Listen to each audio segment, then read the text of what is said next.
Buenas tardes a todos y a todas. Vamos a dar ya comienzo a la última sesión de estas 12ª jornadas sobre el medio natural de Ceuta y su entorno, pues con dos ponencias en principio muy dispares, por lo menos en cuanto a títulos entre sí, pero que desde nuestro punto de vista entrañan un gran interés. Desde el inicio de esta jornada sobre el medio natural de Ceuta y su entorno, pues hace ya la friolera de 14 años aproximadamente, pues han constituido una parte importante, una parte destacable de esta actividad, pues aquellas temáticas que abordan numerosos aspectos o que han abordado numerosos aspectos relativos a la conservación y a la gestión del medio natural, centrándonos principalmente en la conservación de las especies y sus hábitats, como no podía ser de otra manera, ¿no? En numerosas ocasiones, pues desde esta misma mesa, se ha aludido a especies amenazadas, a especies en peligro o en riesgo de extinción, o por el contrario, pues se ha evocado el estado de conservación favorable de no pocas especies. Bueno, yo creo que todos y todas pues tenemos más o menos un concepto intuitivo de qué puede ser o qué es esto de una especie en riesgo de extinción.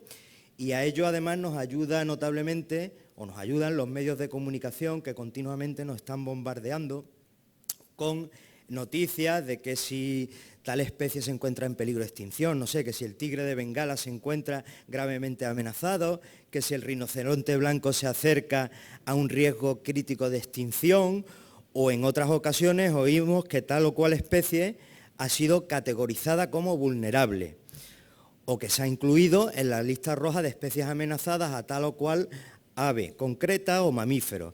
A veces incluso en entornos académicos escuchamos o se lee, incluso se llega a leer, que tal especie está protegida en la lista roja de, pues no sé, de vertebrados ibéricos, como veremos, una cosa totalmente errónea. Quiere esto decir que la utilización de los términos en ocasiones es poco precisa o poco real, o sea, tiene poco la realidad. Pero más allá de esta visión intuitiva, que puede estar más o menos deformada, ¿sabemos realmente, los que aquí estamos presentes, incluido yo, ¿no? ¿Sabemos realmente qué significa que una especie se encuentra en riesgo de extinción? O, por ejemplo, en un estado o que su estado de amenaza sea vulnerable, o dicho de otro modo, ¿cómo evaluamos, cómo llegamos a la conclusión de que una especie se encuentra en peligro de extinción o está amenazada? Pues, o en ocasiones, ¿qué es una lista roja? ¿Cómo se elaboran? Son acepciones que escuchamos habitualmente en los medios de comunicación, que leemos, pero que en ocasiones no tenemos muy claro, ¿no? Pues bien, sobre todo ello viene a arrojarnos luz esta tarde la doctora Catherine Numa, de la sede del Mediterráneo de la Unión Internacional para la Conservación de la Naturaleza, en siglas UICN. Bien, la UICN, yo no sé si todos ustedes la conocerán, pero es el organismo ambiental más importante del mundo. No me voy a extender sobre lo que es la UICN, porque ya Catherine nos hablará un poco más de la entidad a la que pertenece y sobre todo los proyectos y actividades que llevan a cabo, y más concretamente en la región mediterránea, puesto que ella está adscrita a la sede del Mediterráneo de la UICN, radicada en la ciudad de Málaga.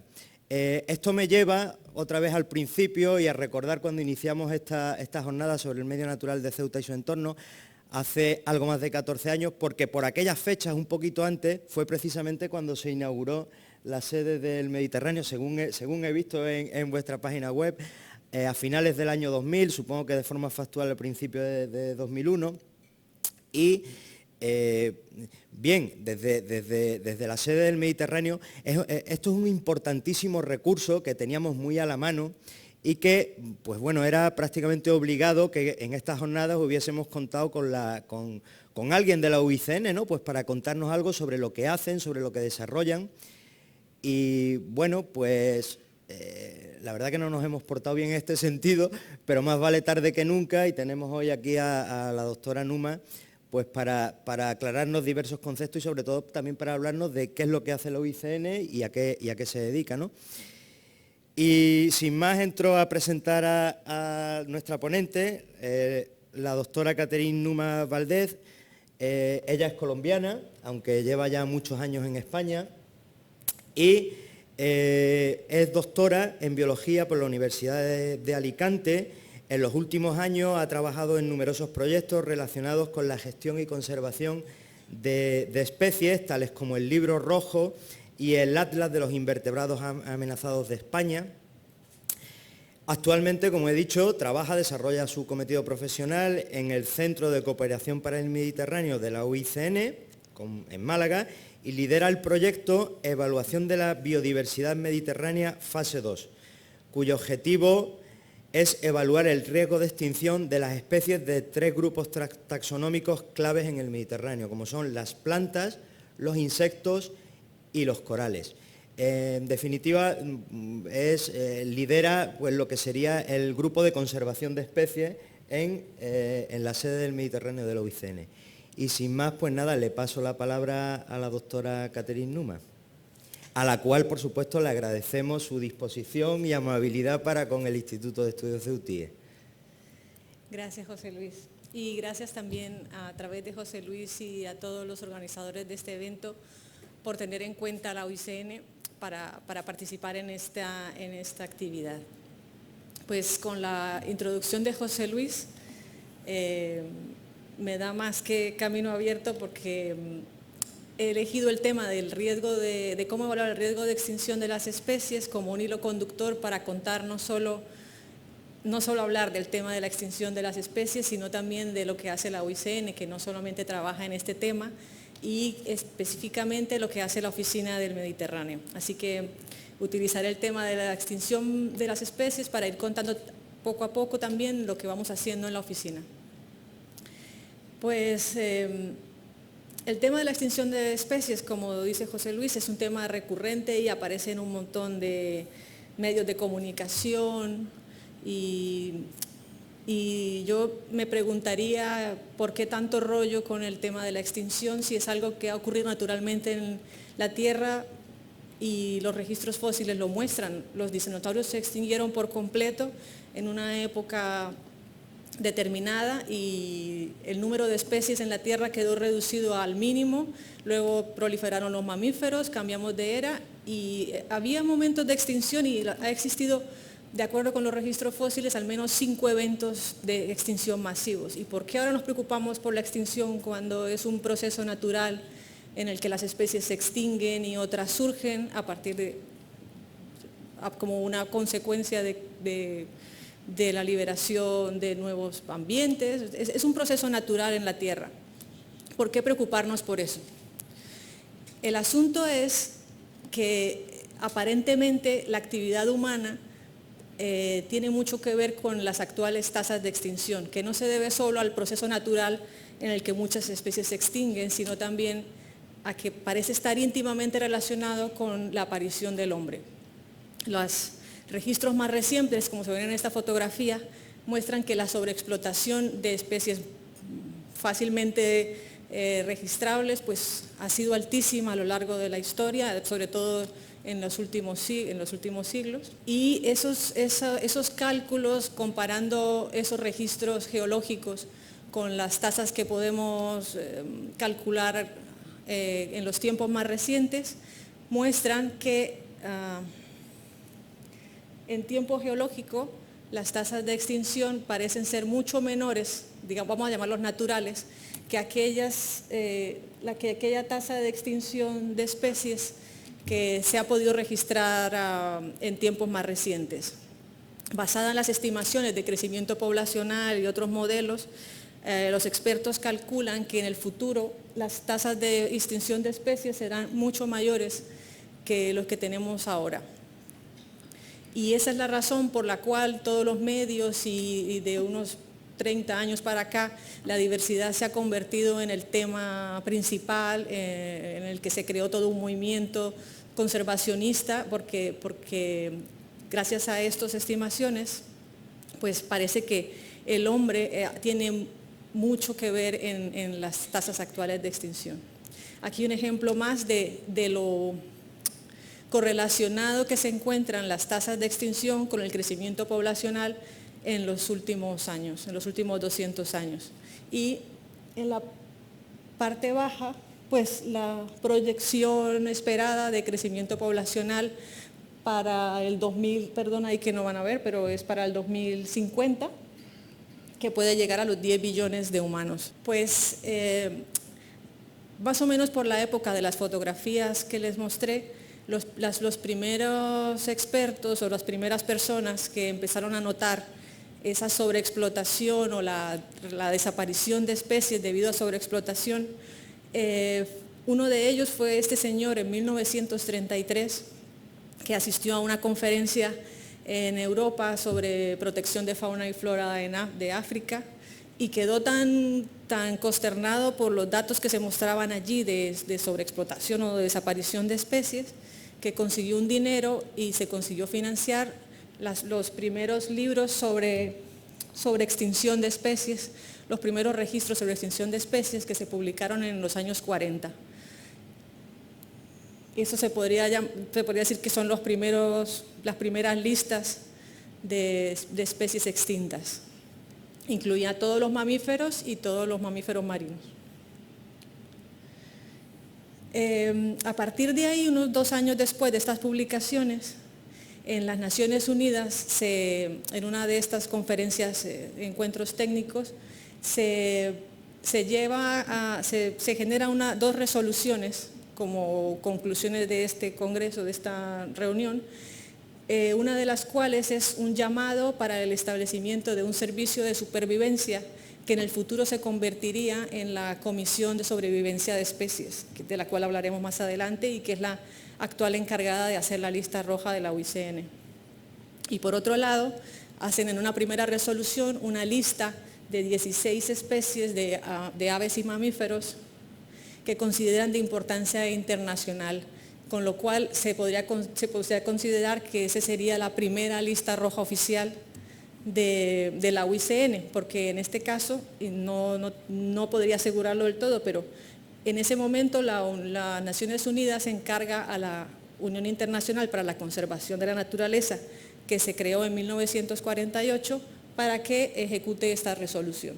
Las primeras listas rojas eran llevadas de manera muy primitiva, como pueden ver, eran tarjetas de Cardex, como en este ejemplo, no se alcanza a leer, pero es el rinoceronte blanco, y era una lista a mano de lo que está ahí listado son los países donde está, dice en Sudáfrica y números romanos, era una tarjetita donde se llevaba más o menos la cuenta de cómo iban las especies en los distintos países.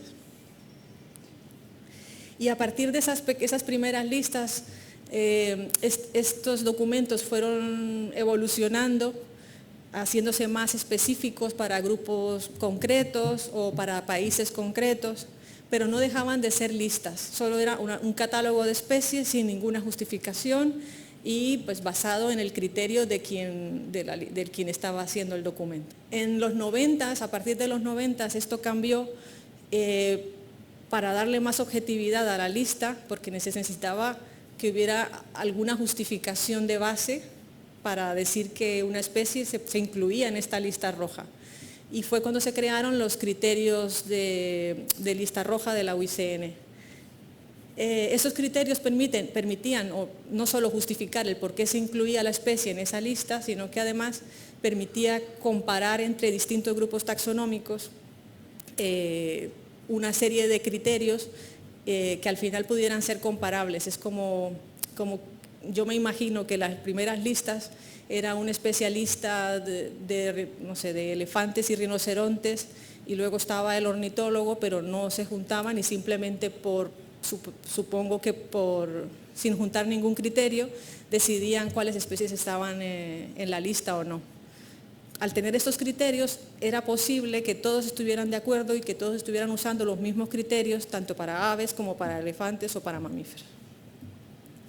Pues la lista roja siguió desarrollándose más y ya empezó a incluir a partir del 2000 datos asociados a esa justificación de por qué una especie entraba en la lista roja o no, y empezaron a incluir datos sobre poblaciones, sobre amenazas, distribución, etc. Ya no era solo una lista de nombres de especies, sino que ya incluía información adicional que justificaba la categoría que se le asignaba a la especie. A partir también del año 2000 se empezaron a hacer publicaciones que recogían los análisis de estos datos. Es decir, ya no era la lista del catálogo con 100 especies que entraban en la lista roja, sino que se hacía ya un análisis de cuál era la situación basado en toda esta cantidad de datos, ¿no? Cuál era la tendencia, qué grupos estaban más amenazados, qué grupos estaban menos amenazados, qué grupos estaban más conocidos, y eso se ha ido haciendo periódicamente cada 4 o cada 6 años. Todo esto nos lleva hasta actualmente, que las publicaciones en papel, como muchas cosas, han sido más escasas ahora, y toda la información se concentra ahora en la página web, que incluye la base de datos con más de 75.000 especies, que tienen información asociada sobre lo que les digo, sobre la distribución, las amenazas, el estado de la población, todo lo que se sepa sobre la especie y que sea relevante para definir su riesgo de extinción. Este es un ejemplo del material que se encuentra disponible en la página web. La desventaja es que está en inglés, pero el Google Translator lo pasa rapidísimo a español y se puede navegar fácilmente. Y tiene un buscador para encontrar especies, ya sea por el nombre científico o el nombre vulgar, pero en inglés, una desventaja, pero que están trabajando en solucionarla pronto, dependiendo de los fondos que se consigan para ello. Y también tiene en recursos un montón de libros y todas las publicaciones asociadas, así como todas las guías de cómo aplicar las categorías y criterios de la UICN cuando alguien emprende un proyecto de evaluación de lista roja para su país o para su región. Así, con el tiempo, la lista roja de la UICN se convierte en un marco para la clasificación de las especies según el riesgo de extinción. Esto es muy importante porque, como decía José Luis, las categorías de la UICN y el nombre mismo de la UICN, por sus orígenes de que era un libro donde se incluían las especies que estaban en peligro de extinción, ha dado para muchos malos entendidos. Actualmente la lista de la UICN incluye no solo especies amenazadas, sino especies no amenazadas. Es un registro de especies lo más completo posible a las cuales se les ha medido el riesgo de extinción. Ese es uno de los conflictos que se suele generar debido a la historia que llevaba la lista roja, que de hecho antes se llamaban libros rojos y ahora se sigue llamando lista roja, pero en realidad incluye no solo especies en rojo, sino todo el registro de especies el más completo posible. Y así se convierte en el punto de partida para implementar acciones de conservación. ¿Con qué objetivo? Pues intentar catalizar las acciones, enfocar las acciones de conservación, proporcionando la información más completa para que se hagan las cosas más efectivamente. Lo que les decía actualmente es la fuente de información más completa a nivel global sobre el estado de conservación de especies de plantas, animales y hongos.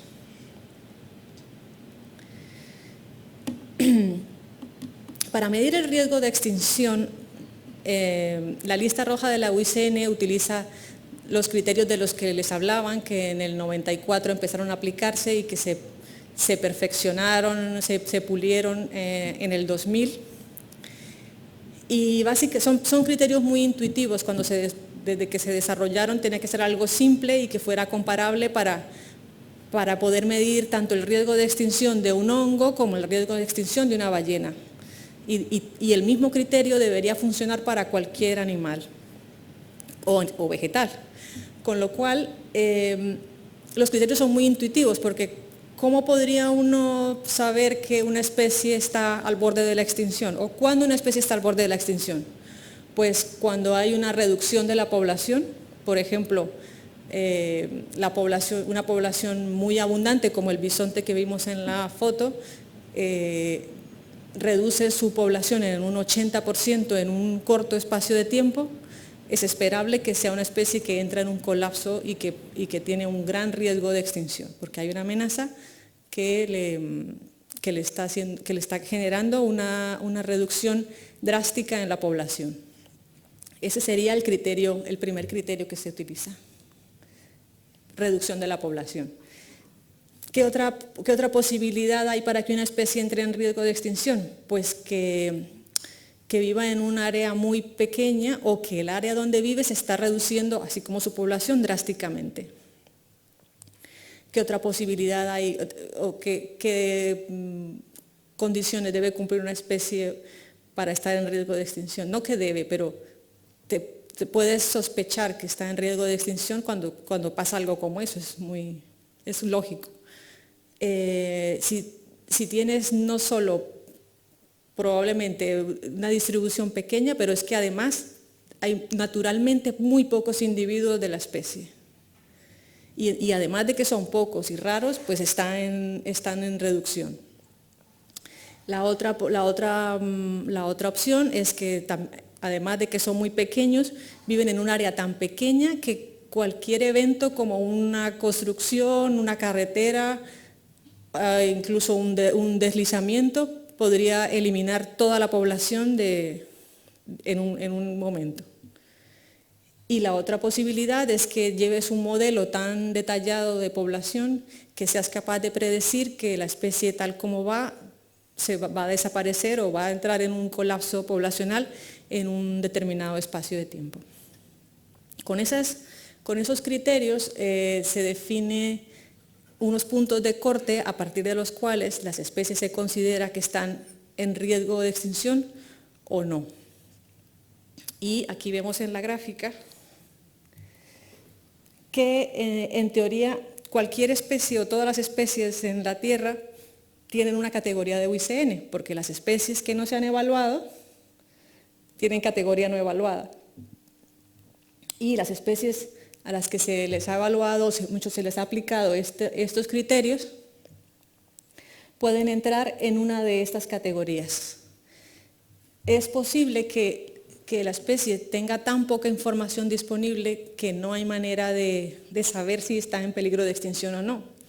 Hay especies de las que se conocen solo de un registro, que son grupos poco estudiados, que no se han visitado los sitios potenciales donde puede estar y por lo tanto no se puede saber si es rara, si tiene amenazas, y con lo cual las especies con esas características pues se clasifican en la lista como datos deficientes.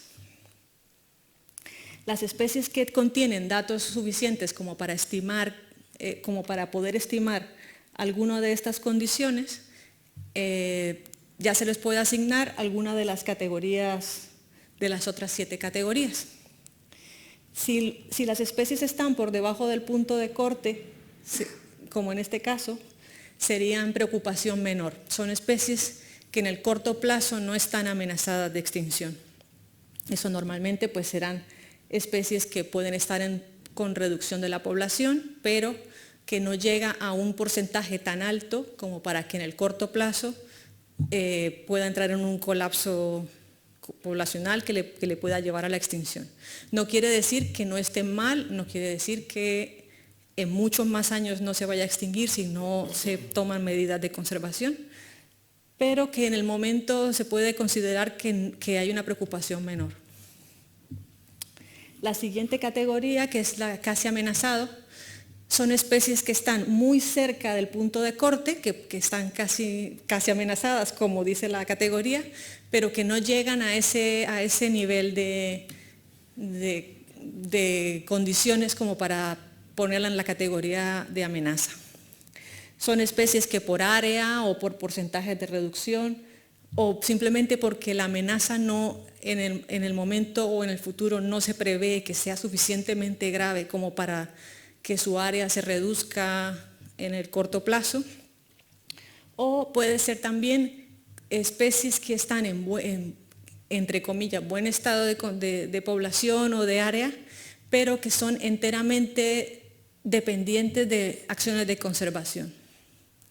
Ahora mismo no tengo un ejemplo específico, pero me imagino que serían especies que, imaginémonos un pez que está muy bien de población, pero que depende enteramente de que cada 2 años se haga una limpieza o de que cada 2 años se haga alguna cosa en el hábitat para garantizar que el pez sigue viviendo ahí, por ejemplo.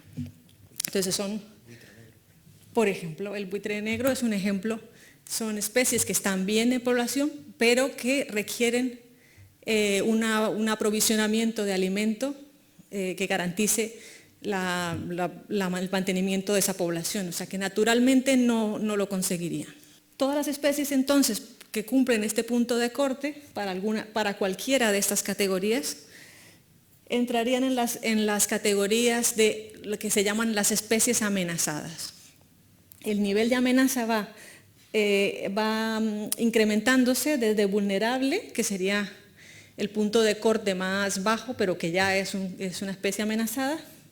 Seguiría la categoría de en peligro y la categoría de en peligro crítico, que se da para especies que están ya en un punto, como dice la categoría, en un punto crítico y muy cerca de la extinción o con un riesgo muy alto de extinción. Luego existen 2 categorías más que son ya el extremo del riesgo, que son la categoría de extinto en la naturaleza, que es una categoría bastante frecuente en algunos grupos, y son especies que no existen ya en poblaciones naturales, sino que solo sobreviven en zoológicos, jardines botánicos o encierros artificiales. Hay, por ejemplo, un ejemplo reciente, no sé, es el Oryx dama. Es una especie que ahora está declarado extinto en la naturaleza porque las poblaciones que quedan están en encierros en Túnez, en algún otro zoológico, y así hay muchos ungulados que sobreviven solamente en criaderos, bueno, no son criaderos, son encierros artificiales.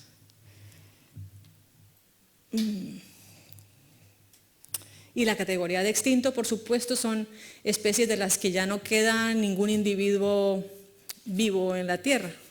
Es decir, que ya ni siquiera están en encierros ni en zoológicos, sino que hasta el último individuo ha muerto, y las prospecciones indican que la especie, o debe haber una prospección específica que demuestra que a pesar de haberla buscado, la especie sigue sin aparecer.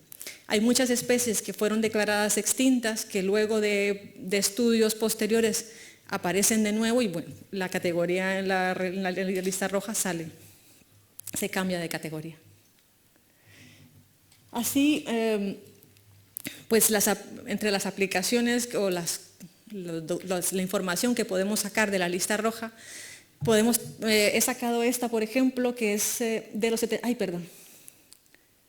75.000 especies de más de 75.000 que hay en la base de datos de la lista roja mundial. He filtrado las especies que están extintas o extintas en la naturaleza. Y veo que está más o menos cerca de 1.000 especies están registradas como extintas o extintas en la naturaleza en la base de datos actualmente. Aquí está la distribución por grupos, la mayoría son vertebrados, plantas, 80 mamíferos están registrados como extintos o extintos en la naturaleza. No me fijé ya en los nombres específicos. Y otro tipo de información que nos permite evaluar en la lista roja es el estado en general de grupos taxonómicos completos. Este es el ejemplo de la situación actual en el mundo de grupos, por ejemplo, como las cícadas, que es un grupo relictual, donde más de la mitad de las especies están amenazadas. Los siguientes en amenaza son los anfibios y reptiles, de los que vamos a ver más detalles en la siguiente charla. Los corales y las coníferas son otro de los grupos más amenazados a nivel mundial. Y otros grupos importantes y también con cierto porcentaje de amenaza, las aves y los mamíferos. Más del 25%, por ejemplo, de los mamíferos están amenazados. También podemos hacer los análisis o ver la situación mundial por grupos, por hábitats, por sistemas por tipo de hábitat. Y en ese caso, las especies de agua dulce muestran los porcentajes más altos de amenaza. Por ejemplo, este dato, con más del 50% de las especies de peces de agua dulce evaluados, muestra que el 30% de las especies en el mundo están amenazadas. Esto es esperable con la cantidad de represas y contaminación de los ríos en todo el mundo. Los odonatos están casi al completo evaluados y también tienen un porcentaje importante. Los moluscos también están bastante bien evaluados a nivel mundial y también muestran un porcentaje importante de amenaza. Y los cangrejos también, eso sí que están evaluados todas las especies, y el porcentaje de amenaza de los cangrejos de agua dulce también es bastante alto. Así, a partir de la evaluación mundial, también es posible hacer evaluaciones regionales. Y ese es el motivo del proyecto que estamos llevando a cabo de hace casi 10 años en la oficina del Málaga, que es evaluar el estado de la diversidad en la región mediterránea. Y como consecuencia de este proyecto, más de 3.000 especies se han evaluado hasta el momento. Esas primeras 3.000 especies incluyeron todos los vertebrados, anfibios, reptiles, peces de agua dulce, mamíferos, las aves, aunque no completamente, los odonatos, todos los grupos de agua dulce, moluscos y plantas acuáticas. Y esperamos, este proyecto que termina este año, esperamos completarlo con 2.500 especies más, que incluirán, como decía José Luis, los insectos asociados a procesos funcionales como la descomposición de la materia orgánica, y que incluyen los escarabajos aproxílicos, los escarabajos coprófagos, incluye procesos asociados a la polinización y a la interacción con plantas, con una evaluación de las mariposas del Mediterráneo, y incluimos también otro grupo de invertebrados que son los corales y en general un grupo selecto de antozoa asociados a la formación de hábitat en los medios marinos. La parte que más significa un reto para nosotros es la evaluación de un grupo de las plantas monocotiledóneas endémicas del Mediterráneo. Es un reto porque el Mediterráneo se conoce como uno de los puntos calientes de la biodiversidad, y básicamente la causa de esta categoría de punto caliente de la diversidad está dada por las plantas, y es de lo que tenemos menos información sobre el estado de conservación. En este caso hemos seleccionado las plantas monocotiledóneas, que además son un poco más complicadas porque suelen ser herbáceas y no son como los árboles, que quizás son más fáciles de evaluar. Así que tenemos el reto de terminarlos en menos de un año para ver qué tal están. Este es un ejemplo para el norte de África. Ya venimos del Mediterráneo, ahora vamos al norte de África. En el norte de África, bueno, como parte de la evaluación mediterránea, en el norte de África lo que hasta ahora hemos completado mejor son los grupos de agua dulce, que es en lo que se concentró en la primera fase del proyecto. Y aquí hay un resumen de todas las especies asociadas a medios acuáticos que se han evaluado hasta el momento. Hay 800 especies evaluadas asociadas a medios acuáticos, y de ellas un gran porcentaje está amenazado. Si sumamos aquí, nos da casi más de la mitad, si sumamos el 11% que está extinto o regionalmente extinto. Con lo cual, casi la mitad de las especies evaluadas están amenazadas de los medios acuáticos en el norte de África. He intentado hacer una búsqueda sobre las especies de la lista roja que están amenazadas y que están probablemente presentes en Ceuta. Y los datos, lo que me da es que hay 124 especies en la lista roja total que tienen probable presencia no en Ceuta, pero sí en los territorios españoles del norte de África, que es como está marcada en la base de datos. Entonces, de estas 124 especies, hay unas 7 o 8 especies que incluyen también peces amenazadas. Y de estas hice una selección de las que podrían estar en Ceuta, pero bueno, Alitis maurus yo supongo que lo iba a decir que no está porque leí que hay un estudio del Instituto de Estudios Ceutíes que asegura que la especie no está en Ceuta. Pero es muy probable que estas especies, si no están en Ceuta, estén muy cerca de esta zona. Estos son los ejemplos. Es esta ranita que está casi amenazada, el Torectes coloni, que aunque no está en Ceuta, está muy cerca de aquí, que está en peligro crítico porque existen solo un pequeño número de poblaciones muy separadas y con un área muy restringida. Y si recuerdan de ayer, es una especie que no puede volar, con lo cual el aislamiento es mucho mayor y todas las amenazas se concentran en esas áreas. Y esta otra especie, que es una especie de raya, que en general está amenazada en el Mediterráneo, pero bueno, que es posible que esté en las costas, no sé muy bien si estará o no en Ceuta, pero bueno, por aquí seguro que está. Aquí hay un poco de detalle de las especies que están posiblemente presentes en los territorios españoles en norte de África. Por grupos, pues hay 12 insectos, 78 vertebrados, algunos anfibios, 3 anfibios. En general, peces son los que están más registrados en la base de datos. Bueno, ¿quién hace la lista roja de la UICN? Hemos visto que el encargo fue hecho a la UICN, pero no está muy claro quién se encarga de hacer estas listas. Así que lo que me gustaría explicar ahora es qué es la UICN, que no es fácil de explicar. Pero bueno, la lista roja de la UICN la hace la UICN, claro, como dice el nombre. Hay muchas más listas rojas, los países tienen listas rojas, las regiones tienen listas rojas, incluso miembros de UICN producen listas rojas, pero digamos que cada lista de estas tiene toda la libertad de crear sus propios criterios y de decidir qué es lo que mide con esa lista roja. Lo que me interesaría que les quedara claro ahora es que la lista roja de la UICN mide el riesgo de extinción, que es lo que hemos visto ahora, y no pretende dar ninguna prioridad de conservación ni incluir ninguna... o sea, simplemente es una medida objetiva de si una especie está en riesgo de extinción o no.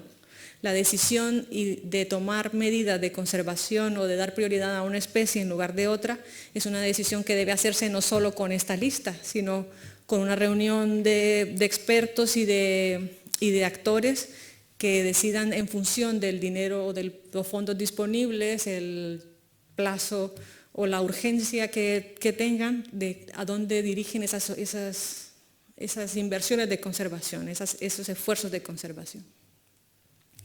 Pues bien, la UICN está compuesta, como ya dijimos, es una de las organizaciones más grandes y más antiguas, las organizaciones ambientales más antiguas del mundo.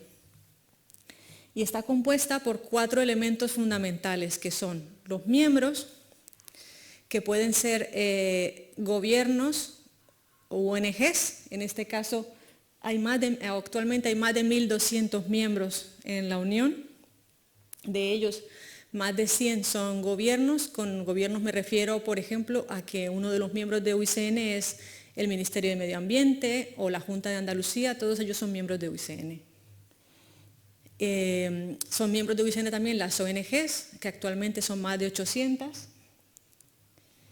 Y un segundo elemento de la Unión es el secretariado, que está compuesto por toda la plantilla en las diferentes oficinas regionales y en la sede central, y que está compuesto pues, por más de 1.000 personas trabajando para coordinar estos anillos, para coordinar estos elementos. El siguiente elemento, ya tenemos el secretariado, los miembros, son las comisiones de expertos, que son científicos y universidades que trabajan voluntariamente asesorando y produciendo, proporcionando información para los distintos temas que trabaja en la UICN, no solo el riesgo de extinción. Concretamente, la Comisión de Supervivencia de Especies, de la que hablamos al principio de la charla, es la que se encarga de la lista roja, pero existen otras 5 comisiones que se encargan de otros temas. Por ejemplo, está la Comisión de Áreas Protegidas, que se encarga de llevar, por ejemplo, la base de datos mundial de áreas protegidas, que ahora mismo adelantan otros temas como la lista verde, que busca premiar a las áreas protegidas que tienen una buena gestión de su zona. Está la Comisión de Educación Ambiental, que también promueve otro tipo de actividades, y así hay más comisiones. Lo que pasa es que la más conocida es la Comisión de Supervivencia de Especies, porque es la que lleva la lista roja, o es la que proporciona la información para alimentar la lista roja. Los otros 2 elementos de la Unión son los socios, que son otras organizaciones que participan en conjunto con la UICN, como por ejemplo WWF o Greenpeace, BirdLife, que trabajan en distintas actividades en conjunto con la UICN. Y luego están los expertos, que son otros expertos, como algunos de ustedes han colaborado para la lista roja, por ejemplo, que no son miembros de UICN o no son miembros de las comisiones, pero que también participan activamente en la Unión. Este es un mapa de las distintas regiones, de las oficinas regionales que tiene la UICN en el Mediterráneo. Cada oficina lleva un programa regional que es dictado por los miembros de esa región. Hay un programa global que se aprueba en un consejo y luego, aparte de ese consejo, existen comités regionales que también, de alguna manera, tienen su mandato para que se implementen las acciones en la región. Entonces aquí hay, como ven, el Mediterráneo es un encuentro de distintas regiones y también de programas regionales que probablemente tienen distintas necesidades y que dada la afinidad de la región mediterránea con sus amenazas y sus condiciones ambientales similares, pues requiere una coordinación especial, y es la razón por la que estamos en Málaga intentando coordinar todas las acciones de las distintas oficinas regionales. Bueno, hemos visto ejemplos de cómo pueden utilizarse los datos de la lista roja.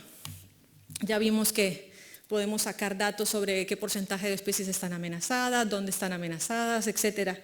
Pero además de eso hay muchas más aplicaciones. Por ejemplo, pues para dar visibilidad, dar un poco de educación.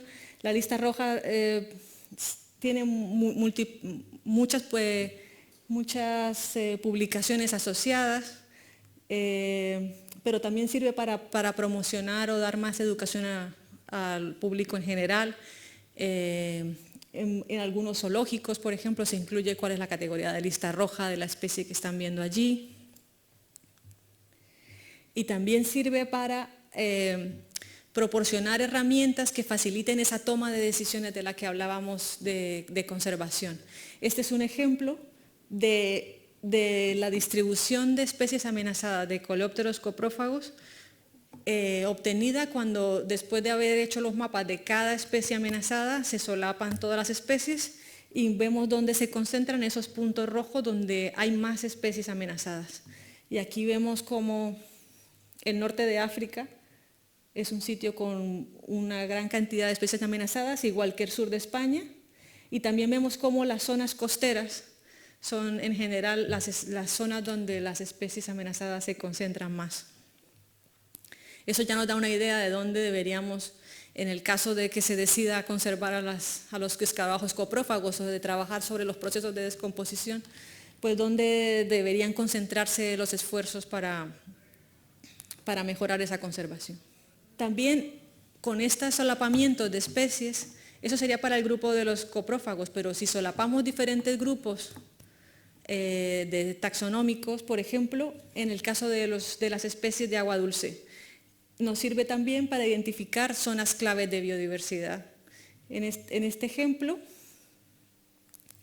están las zonas claves para la diversidad de agua dulce que se identificaron para el norte de África después de haber analizado las distribuciones y el estado de conservación de 92 especies, pero había muchas más. Estas 92 son las que dispararon las zonas claves para la diversidad de agua dulce. Como ven, una gran cantidad se concentra en Marruecos. Son 43 zonas de áreas claves para la diversidad en todo el norte de África. Y también permite, los datos de la lista roja también permiten evaluar si no solo la tendencia de ese riesgo de extinción, sino en un futuro se esperaría que se pudiera medir también si las acciones de conservación que estamos haciendo ahora han servido para mejorar la situación de las especies. Se invierte mucho dinero en conservar especies, pero si estos indicadores no mejoran, quiere decir que estamos fallando en la manera como estamos invirtiendo el esfuerzo en conservación. Entonces, de alguna manera, los datos de lista roja ayudan a medir este éxito de conservación. Otra de las cosas que permite hacer la lista roja, y estamos haciendo ahora, es que tenemos los datos para especies concretas que están en peligro, y eso nos plantea el promover acciones estratégicas, planificación estratégica para mejorar el estado de las especies, de algunas especies en concreto o de grupos de especies en concreto.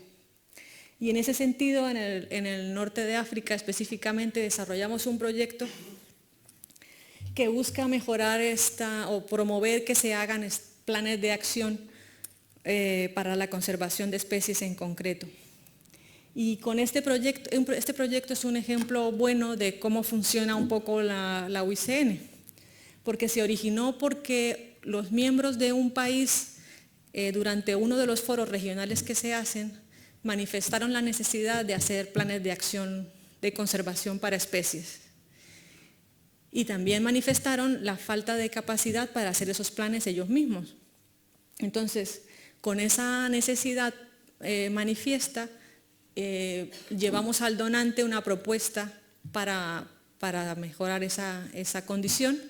Al donante le pareció interesante la oferta y fue como se desarrolló este programa de mejora de las capacidades para la conservación en el Magreb. La idea es formar a grupos de técnicos responsables de la conservación de especies en los 3 países del Magreb y desarrollar con ellos, una vez que hacíamos el curso de capacitación de cómo se hacen los planes de conservación, desarrollar juntos una estrategia de conservación para una especie en concreto. Una especie que cumpliera ciertos criterios, por ejemplo, que estuviera en la lista roja, que estuviera en peligro de extinción y que fuera mayoritariamente o endémica o que tuviera poblaciones importantes en el Magreb. Así fue como ellos mismos decidieron y escogieron la especie. Era muy importante que el plan estratégico no fuera nuestro, que no fuera de la UICN. Les ayudamos durante todo el proceso, pero lo importante era que el plan fuera del país, que lo hubiera hecho el país. Normalmente los planes estratégicos los hacen los grandes expertos, lo escriben y lo firman y le dicen al país lo que tiene que hacer. Y eso en muchos países no funciona.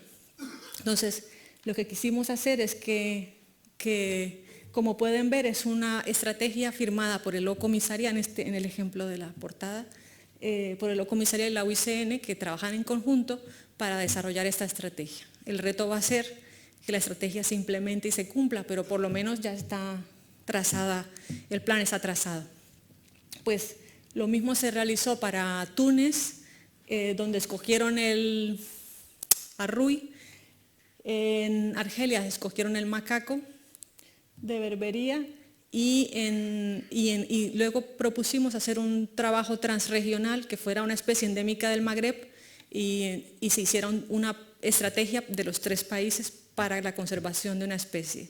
Y en ese caso la especie elegida fue la gacela de Cuvier y para esas 4 especies esperamos tener publicada la estrategia a final de año y ya, como les decía, el reto va a ser conseguir que se implementen las acciones recomendadas en esa estrategia. Así creo que he resumido algunas de las acciones que hacemos concretamente en la conservación de especies, y simplemente esto es para presentarles un poco la visión y la misión de la UICN en general. Es un mundo justo que valora y conserva la naturaleza, y la misión es influenciar, alentar y ayudar a la sociedad de todo el mundo a conservar la integridad y diversidad de la naturaleza y asegurar que toda utilización de los recursos naturales sea equitativa y ecológicamente sostenible. En el caso de la Oficina del Mediterráneo, pues nuestra misión es hacer que se cumpla esto en la región específica del Mediterráneo y en el norte de África. ¿Cómo? Pues proporcionando conocimientos, información científica, llevando a cabo acciones de conservación concretas en el campo y sobre todo influyendo para que se cambien o se mejoren las políticas, las leyes y las prácticas en general en los distintos sectores. Así que con esto quería terminar con un video de 3 minutos que resume las actividades del Centro de Cooperación de Málaga, y donde muestra no solo el trabajo con especies, sino todas las otras cosas que se hacen en la oficina. Así que sí, vamos a pasar el... espera, tengo que sacarlo aquí. Sí.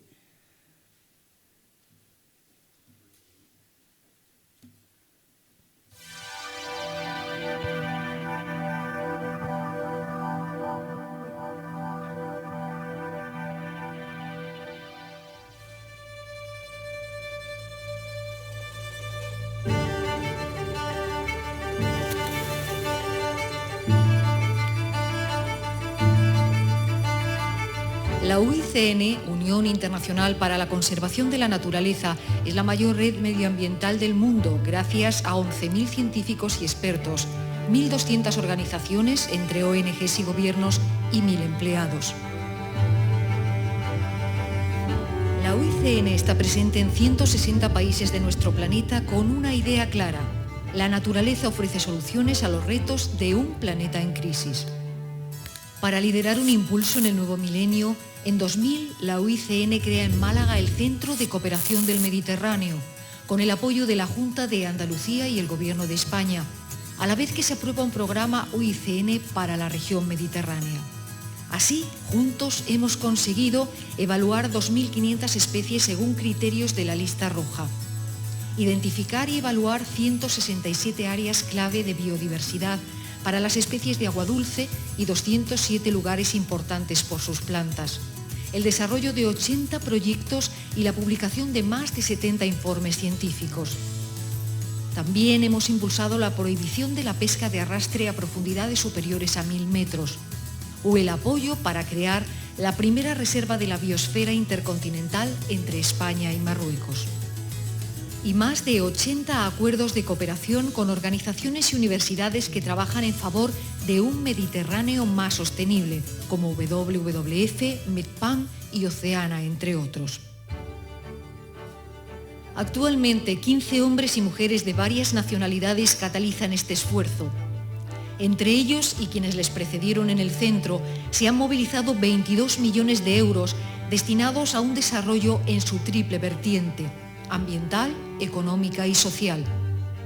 Y con horizontes en los que se incluyen objetivos de tanta relevancia como seguir mejorando el conocimiento a través de las listas rojas de ecosistemas y especies, promover la protección en alta mar, consolidar una red eficaz de áreas protegidas y contribuir a una mejor gobernanza ambiental del espacio mediterráneo. En beneficio de una región que extiende su influencia más allá del tiempo y el espacio, generando un abanico de culturas, conformando una forma de ser integradora, global, solidaria, el espíritu de la UICN, el alma de una organización que trabaja para la gente y la naturaleza.